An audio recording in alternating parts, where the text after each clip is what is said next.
Es van inaugurar el 1919, però només van durar 9 anys en peu.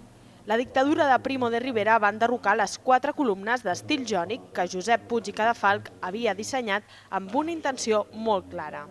Simbolitzaven una miqueta la capitalitat de la Barcelona en relació a Catalunya. Darrere aquestes columnes hi havia la voluntat simbòlica de representar les 4 barres, em penso que és claríssim. Coincidint amb l'Exposició Internacional de 1929 i per omplir el buit que van deixar les 4 columnes, es va construir la Font Màgica de Montjuïc. Però l'Ajuntament considerava que a la muntanya hi faltava un element d'identitat i el 2006 va decidir recuperar-les. Els encarregats de fer-ho van ser els arquitectes d'aquest despatx, que van voler ser molt fidels a l'original.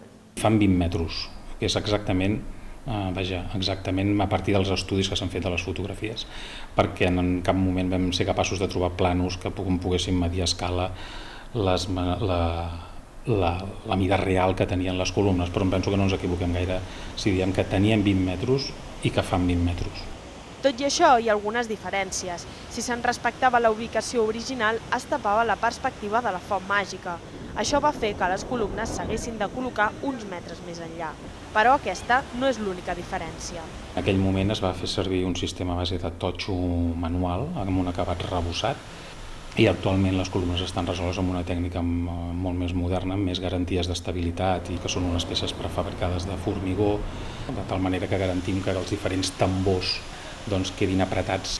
En el seu dia van ser enderrocades per evitar el ressò mediàtic que podria donar l'Exposició Internacional al Catalanisme.